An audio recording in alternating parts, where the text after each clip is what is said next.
العظيم نادي عليا من ظهر العجائب تجد أن لك في النواحل كل هم وغم سينجلي بعظمتك يا الله يا الله يا الله بنبوتك يا محمد يا محمد يا محمد بولایتك يا علي يا علي يا علي أدركني في سبيل الله اللهم كن لوليك الحجة بن الحسن صلواتك عليه وعلى آبائه في هذه الساعة وفي كل ساعة وليا وحافظا وقائدا وناصرا ودليلا وأينا حتى تسكنه أرزقه أن وتمتعه فيها طويلا يا رب الحسين بحق الحسين اشف صدر الحسين بظهور الحجة القائم وأجل فرجهم بآواز بلند الصلوات. دعاؤں کی قبولیت کے لیے مل کے بآواز بلند صلوات. ماشاءاللہ لا حول ولا قوة الا باللہ العلی العظیم. اعوذ باللہ من الشیطان الرجیم. بسم اللہ الرحمن الرحیم. الحمدللہ الذی ہدانا لہذا وما كنا لنهتدي لولا أن هدانا الله لقد جاءت رسل ربنا بالحق. الصلاة والسلام والتحية والإكرام على سيدنا ومولانا أبي القاسم محمد وعلى آل الطيبين الطاهرين المعصومين الذين أظهر الله عنهم الرجس وطهرهم تطهيرا. ولعنة الله على أعدائهم أجمعين من يوم هذا إلى يوم قيام الدين. أما بعد فقد قال رسول الله صلى الله عليه وآله وسلم إني تارك فيكم الثقلين كتاب الله وإطرة أهل بيتي ما إن تمسكتم لن تضلوا بعدي فإنهما لن يفترق حتى يرد علي الحوض. الصلوات. نعرے تکبیر. خالق کائنات کا نام بلند ہے. سب مل کے نعرے تکبیر. نعرے رسالت. نعرے رسالت. دونوں ہاتھ بلند کر کے کل ایمان نعرہ حیدری حیدری حسینیت حسینیت یزیدیت یزیدیت خوشنودی محمد و آل محمد بآواز بلند صلوات. محمد و آل محمد. اگر سروال سب کو یاد ہے تو مل کے پڑھ لیں.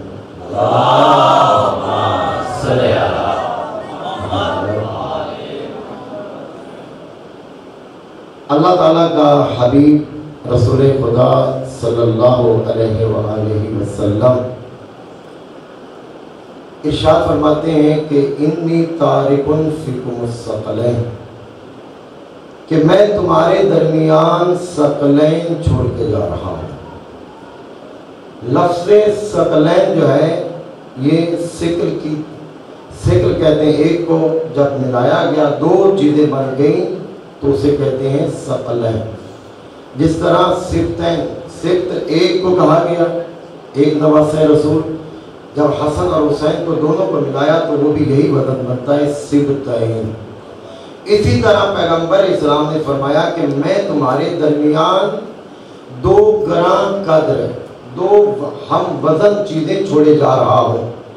ما ان تمسکتم، اگر تم ان کے ساتھ جڑے رہے، ان کے دامن کو تھامے رکھا، تو پیغمبر اسلام فرماتے ہیں میں تمہاری گارنٹی دیتا ہوں کہ قیامت تک تم میرے بعد گمراہ نہیں ہوگے۔ دو چیزیں، ایک ہے قرآن اور ایک ہے اہل بیت، ان کے دامن کو نہیں چھوڑنا۔ پیغمبر اسلام اس کے بعد فرماتے ہیں کہ یہ دونوں فَإِنَّهُمَا، یعنی قرآن اور اہل بیت، یہ میرے پاس حوض کوثر تک پہنچیں گے۔ تو جو قرآن اور اہل بیت کے دامن میں رہے گا، ان کے ساتھ متمسک رہے گا، تو حضور اپنی مرضی سے تو بولتے ہی نہیں ہیں، اپنی مرضی سے تو اپنی زبان کو جنبش ہی نہیں دیتے۔ جب تک اللہ کا حکم نہ ہو تو پیغمبر اسلام اپنی خواہش کا اظہار نہیں کر رہے، بلکہ اللہ کی وحی کی ترجمانی کر رہے ہیں۔ مولا آپ کو سلامت رکھے۔ بیدار بیٹھے ہوں کیوں؟ کہا کہ دو چیزیں چھوڑے جا رہا ہوں، ایک قرآن اور ایک اہل بیت۔ قرآن یہ اللہ کا معجزہ ہے کہ جب عرب کے اندر ایک بہت بڑا، یہ مشہور تھا کہ بہت بڑے شعراء آتے تھے، اپنے اشعار کو لکھتے تھے، اور لکھنے کے بعد ان کے اندر جو فصاحت و بلاغت ہوتی تھی، وہ کہتے تھے کہ اگر کسی کے اندر ہمت ہے تو وہ ان اشعار کے مقابلے میں کوئی شعر لکھ کر لے آئے۔ جب وہ بڑے بڑے شعراء مشہور تھے، لیکن جب قرآن نازل ہوا تو ان کی شاعری ختم ہو گئی۔ جو عجم کے اوپر اپنے آپ کو فضیلت سمجھتے تھے کہ ہم تو عرب ہیں، یہ عجم ہیں، ان کو کیا پتا کہ عربی کیا ہوتی ہے، فصاحت و بلاغت کیا ہوتی ہے، لیکن یہ سب بولتے ہیں، مگر جب قرآن بولا تو یہ سب خاموش ہو گئے۔ اب انہوں نے ہمارے نبی کے پاس آئے، کہا کہ اللہ کا نبی، آپ اپنے آپ کو نبی کہہ رہے ہیں، یہاں دیکھو ہماری فصاحت و بلاغت۔ اللہ کی طرف سے حکم آیا کہ انہیں کہہ دو اس کے مقابلے کی کوئی ایک صورت بنا کے لے آؤ۔ اور اس کے بعد کیا فرمایا کہ اللہ کے علاوہ، یہ آیت ہے کہ جس کو دل چاہتا لے کے آؤ، مرضی جتنے مددگار بنتے ہیں ان کو لے کر آؤ، اور اس کے مقابلے میں ایک آیت لے کر آؤ۔ اب وہ تو پیغمبر اسلام نے، روایت میں ہے کہ آپ آئے خانہ کعبہ کے اوپر، آپ نے قرآن کی سب سے چھوٹی سورت کو لے کر لگا دیا، بسم اللہ الرحمن الرحیم، انا اعطیناک الکوثر فصل لربک وانحر ان شانئک هو الابتر، کہ جاؤ اس کے مقابلے میں لکھ کر لے کر آؤ۔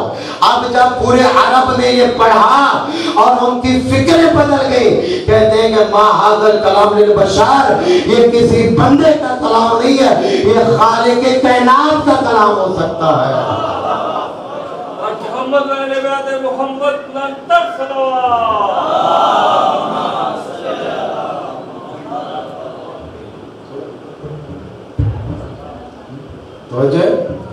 تو یہ قرآن معجزہ ہے، اور قرآن کی حفاظت باقی جتنی کتابیں نازل ہوئی ہیں ان میں اور اس میں ہمارے کیا فرق ہے؟ 4 کتابوں میں کہ ان کے اوپر ہمارا صرف ایمان رکھنا واجب، قرآن مجید کے اوپر ایمان بھی رکھنا واجب، عمل کرنا بھی واجب ہے۔ باقی ہر کتاب میں ابھی آپ کو تبدیلی نظر آئے گی، جس طرح جس کا دل چاہ تبدیل کر لیا، لیکن قرآن کیا کہہ رہا ہے کہ اللہ تعالیٰ فرماتا ہے کہ اِنَّا نَحْنُ نَزَّلْنَا الذِّكْرَ وَإِنَّا لَهُ لَحَافِظُونَ، کہ اس قرآن کو ہم نے نازل کیا اور اس کی حفاظت کی ذمہ داری بھی اللہ کے اوپر ہے، اس لیے قیامت تک قرآن میں کوئی تبدیلی نہیں کر سکتا۔ اور بھی ایک اور قرآن کا دعویٰ ہے لا رتم ولا یابس الا فی کتاب مبین، کہ ہر خشک و تر کا ذکر قرآن میں موجود ہے، ہر خشک و تر، یعنی جو بھی قیامت تک کے لیے۔ اور جس رات میں یہ قرآن نازل ہو رہا ہے، اللہ تعالیٰ کیا فرماتا ہے کہ وہ رات 1000 مہینوں سے بہتر ہوگی۔ ایسے ہی کہ جس رات میں یہ قرآن نازل ہو رہا ہے، اِنَّا أَنزَلْنَاهُ فِي لَيْلَةِ الْقَدْرِ وَمَا أَدْرَاكَ مَا لَيْلَةُ الْقَدْرِ،